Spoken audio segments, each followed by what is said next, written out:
The Battle of Dagorad severely demoralizes the revolutionaries. With the loss of men and gunpowder, their ability as a fighting force is critically diminished. Overthrowing the Dutch by military means is now a fading hope. The Dutch, however, are unable to press home their advantage. A new outbreak of disease sweeps through their ranks. In late July, Kofi reopens negotiations with Van Hogenheim. Realizing he is unable to launch another big military offensive, and with food supplies dwindling, he no longer demands half of the colony, but now wants just 4 estates. Kofi has no other option but to accept the governor's response that he has to await advice from Holland. In the months after the Battle of Dagorad, another fearsome fighting force has entered the arena, the Carib Indians. In the Upper Berbice, they attacked the group of freed slaves stationed in and around Plantation Savonette, killing as many as 100. These Indians have been mobilized in Demerara and are sent into Berbice by the Dutch governor of Demerara and Essequibo, Storm van Gravesande. Kofi, recognizing the value of the Indians, had tried on several occasions to win their support, but they opted to fight on the side of the Dutch. In October, a major turning point occurs in the revolution. Another bitter dispute erupts among the top leadership. Kofi's right to command is challenged by Atta and others. Atta is one of the newly arrived slaves. They regard any dialogue or negotiations with the whites as acts of weaknesses. The recent military setbacks also undermine Kofi's authority. Kofi realizes he no longer commands the respect and trust of his top lieutenants. He fatally shoots himself with a musket. The little that we know is that when Atta was asked why he called a council to depose Governor Kofi, he denied that he did.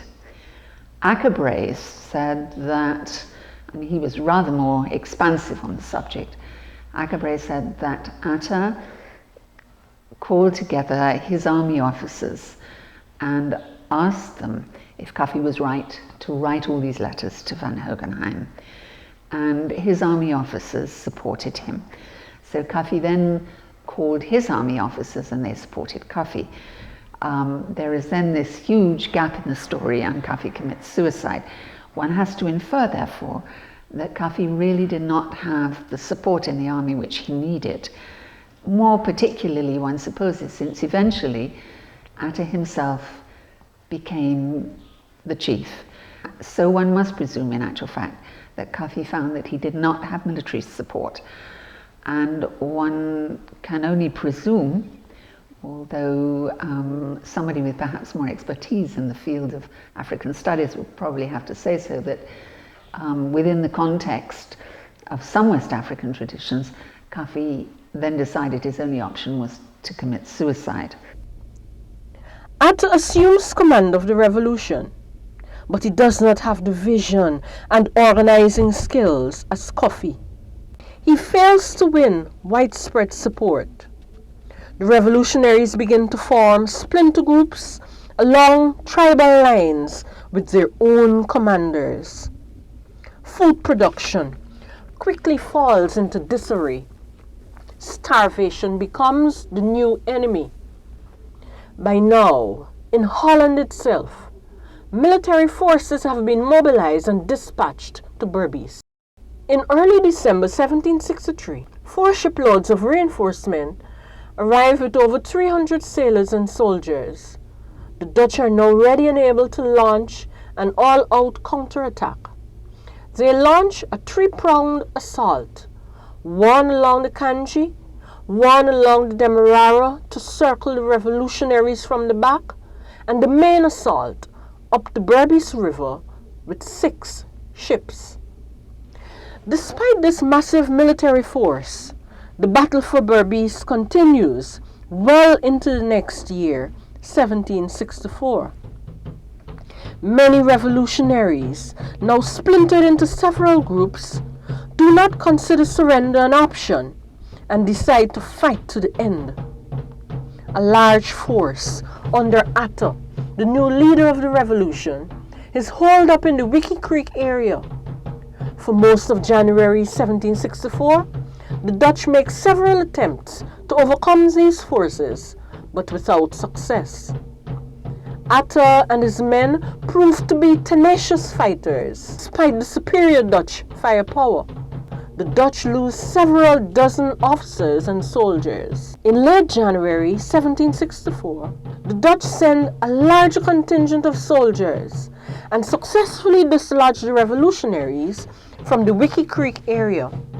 Many of them escape and scatter throughout the forests.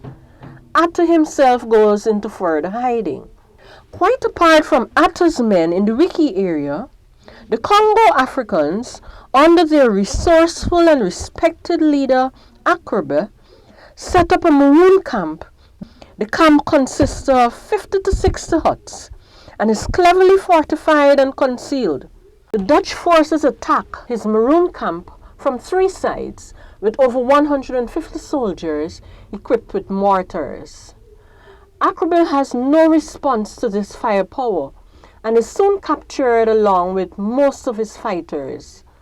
A month later, in April, Atta is captured in the Wiki Creek area after Indians inform the Dutch of his hiding place.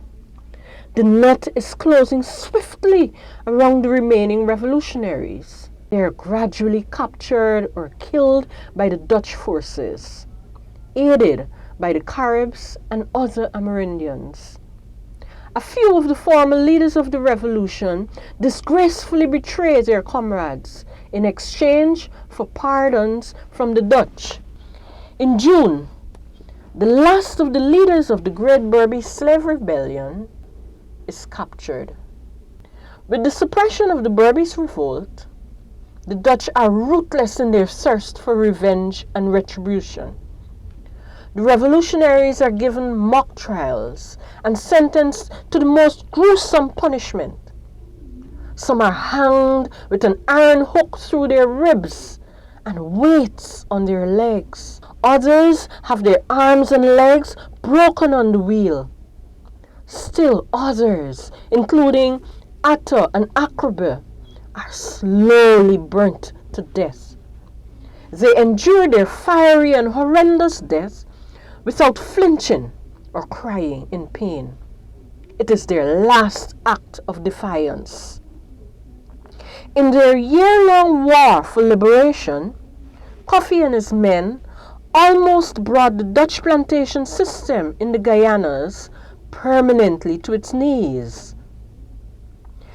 Did their internal conflicts bring them down? Did Kofi's misjudgments, such as his call for peaceful coexistence, contribute to the defeat? Or was a revolution such as theirs an impossible dream in the first place against a powerful colonial power? So the first thing, of course, is the size of the colony, the Amerindian presence, then, of course, the large number of Dutch forces which actually came in. Whether they would have been able to put it down without the help of the Esquimalt Caribs is perhaps a moot point, because as they would have driven up the river, which is how they did it, a large number of revolutionaries would have been able to escape if there were no Amerindians there in order to track them down.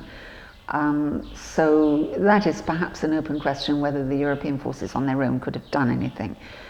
The third thing is, of course, that the revolutionaries, both under Kofi and under Atta, but particularly under Kofi, made some real critical strategic errors.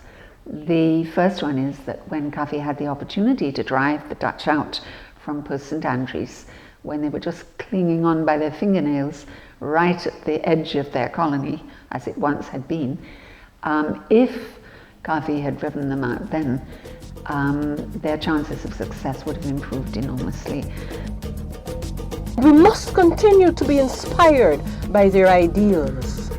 They fought for their freedom against those who took away their rights to control their own destiny.